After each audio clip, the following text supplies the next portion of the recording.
Hello, sweet listeners.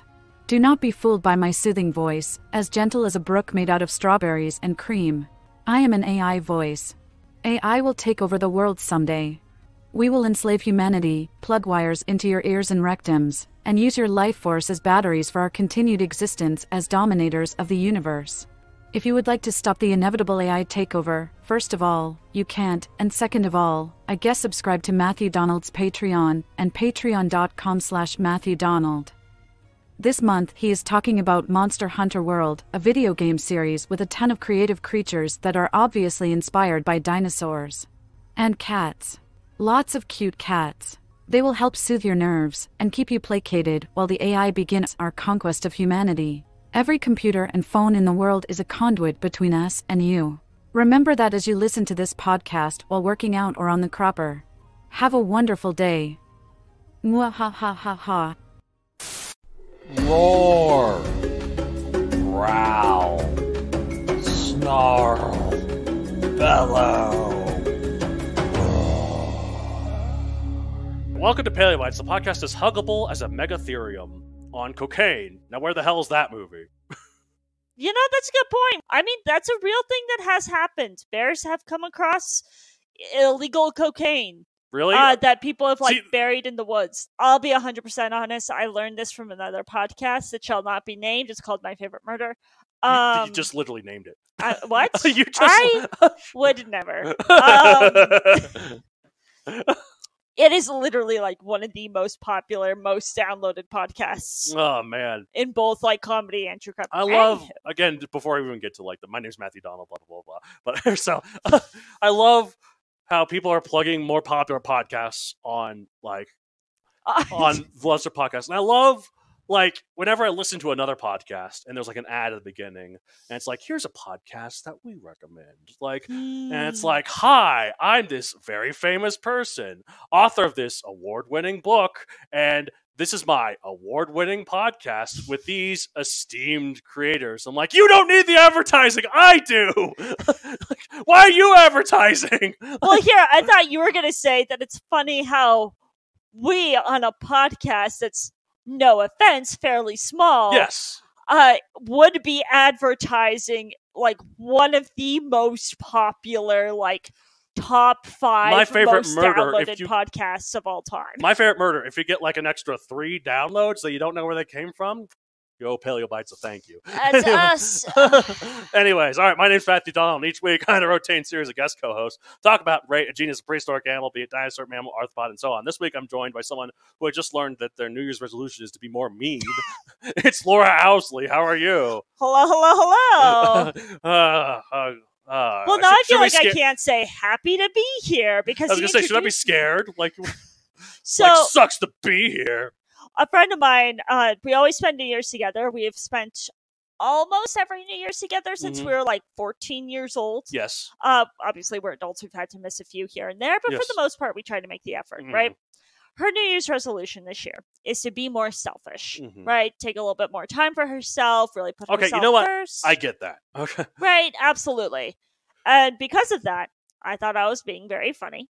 And her roommate asked me, do you have any New Year's resolutions? And I was like, oh, I think I'm going to be more mean.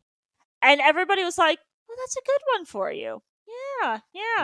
I was like, that's odd. And then, as still thinking I'm being very, very funny, I messaged a group chat of some friends. And I was like, oh, happy 2023. My new year, new me is to be more mean.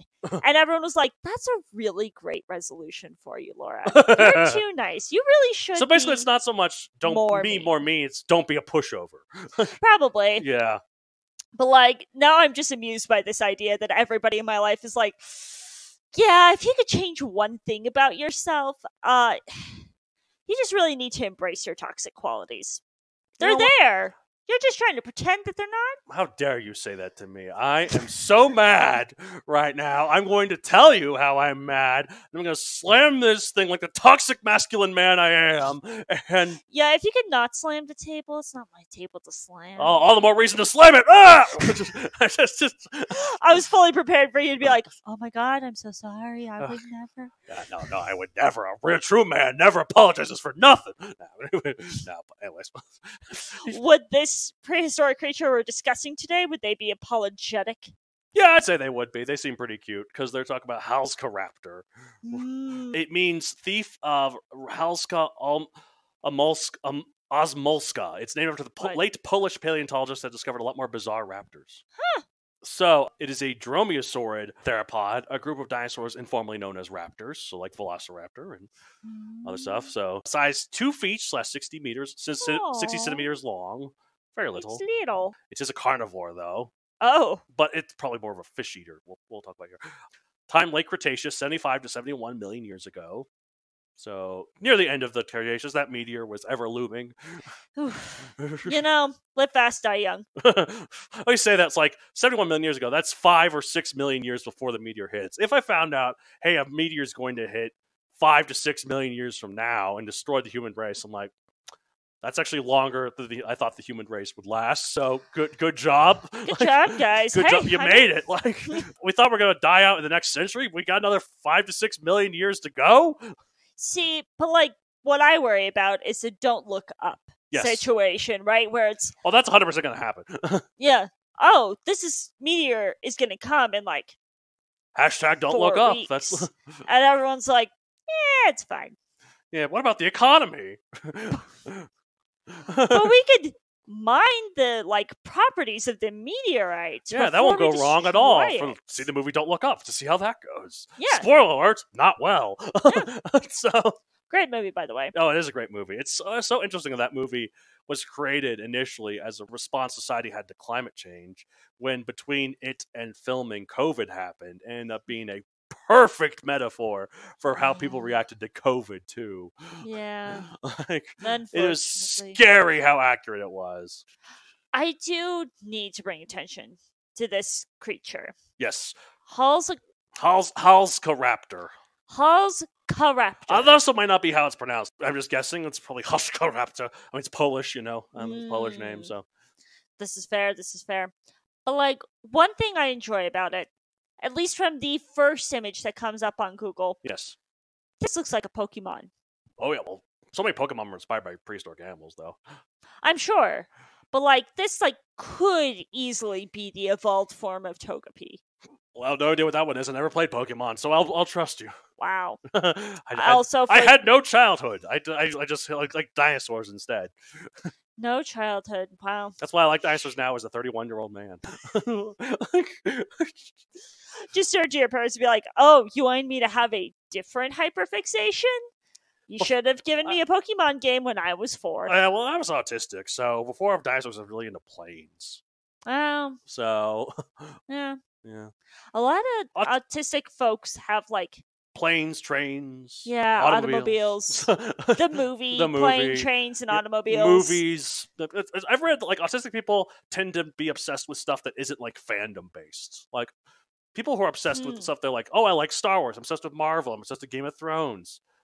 Autistic people, I like trains. I like dinosaurs. I like. So. I mean, isn't there a fan base for dinosaurs, though? There is, but it's the paleontology. But it tends to overlap a lot with the Jurassic Park fan base, and I'm I consider myself a dinosaur fan first, Jurassic Park fan second, definitely.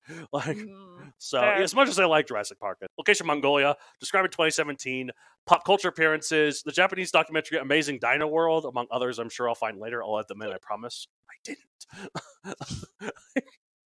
Okay, so when you think raptor, what creature are you imagining? A velociraptor. Yeah, that's the thing. But if you're imagining a bird of prey, like a hawk or eagle, then you're boring and no one likes you.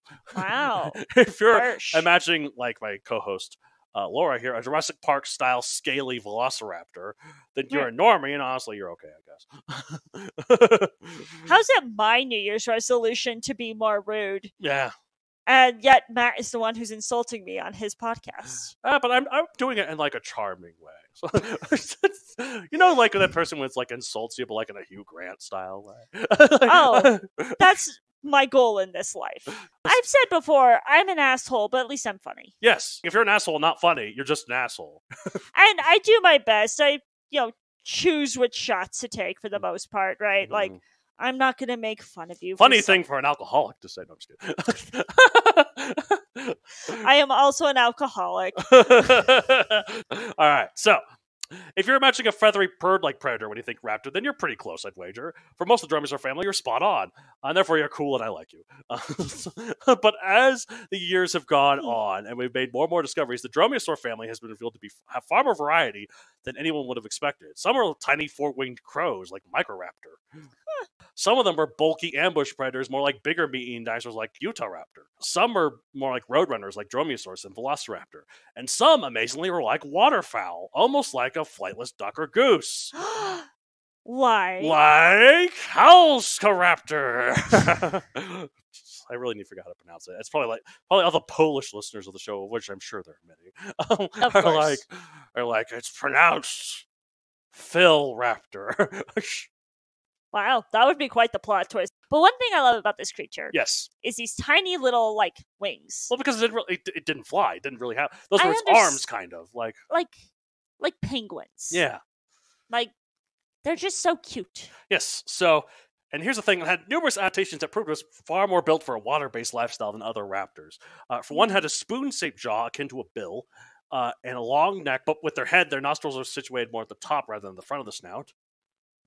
These were all good adaptations for dipping your head in the water to catch fish. Makes sense. And also, its snout had little pores that you can even see on the skeleton, like little dots, and these seem to be like sensory neurons for detecting vibrations in the water. Oh, I thought it was like a buoyancy thing. Well, actually, in terms of buoyancy, it did have a shorter tail than other raptors, which made its center of gravity much more closer to the front. Which doesn't really make sense if you're walking on land for a lot. Yeah. So if you're floating on water like a duck, though. So semi-aquatic, though, right? Yeah, because it still had to lay eggs on land. Okay. Because it was dinosaur, all dinosaurs laid eggs, and they all had to lay eggs on land. This thing that we all know. Hey, to be fair, you ever seen a bird giving birth to live young? Even penguins lay eggs. That's fair. That's fair. Although I did learn so. This is a fun biology fact.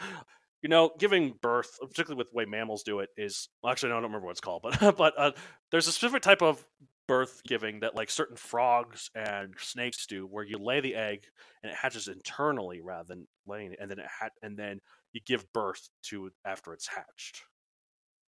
And this is called ovivivipary. It's the only word that has valve, ovivivipary or oviviviparius.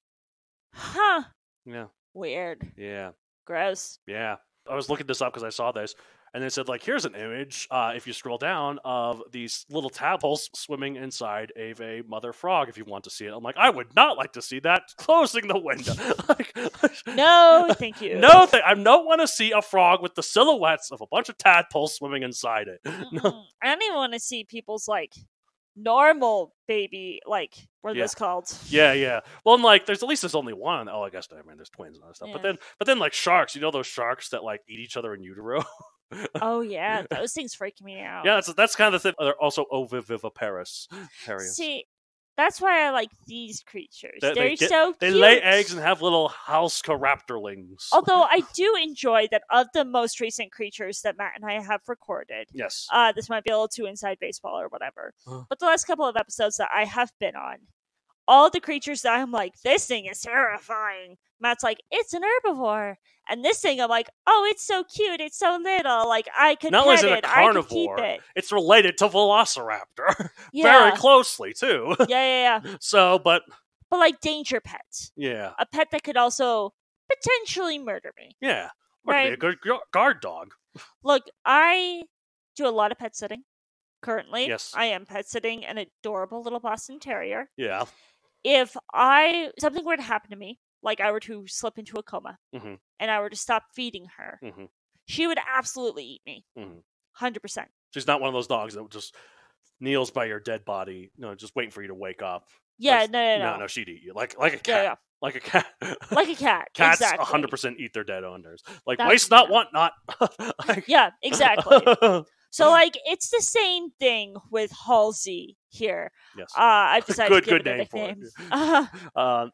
But also, its curved foot claw, the distinctive feature that all raptors have, was also more pointed than usual, Huh. which is like good for spearing fish. Oh. So while obviously it could still walk, because all dinosaurs need to walk on at least a little or to lay their eggs, it definitely appeared to spend most of its time in the water, either floating above it or swimming underneath it, to make it one of the more unique dinosaurs and certainly one of the more unique raptors. Although I definitely can imagine if it had a shorter tail, it'd have to walk slightly more upright. And so can you imagine it like kind of waddling?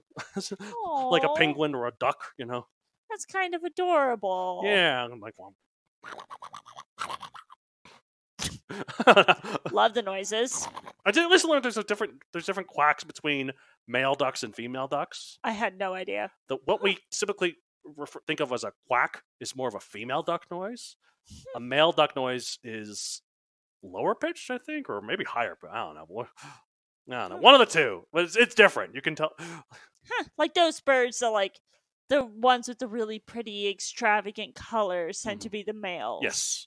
Well, that kind of makes sense because the females have to be more subdued because they're going to be sitting on their eggs. Yeah. They got to be hidden. Got to blend in, camouflage. God. But anyways, after all this, 5 years later, we rate Halszkaraptor. I have finally found a dinosaur that I love more than life. So, what are we going to rate Halszkaraptor? I was going to rate this 6.5 Pokemon. Oh, okay. Which Gotta Pokemon, catch them all. Which Pokemon, though? Togepi. Oh, okay, that's right. I've always had a soft spot for Misty. I just realized I'm gay. Yeah, that makes sense. Do you see that Ash Ketchum's story is finally ending? What?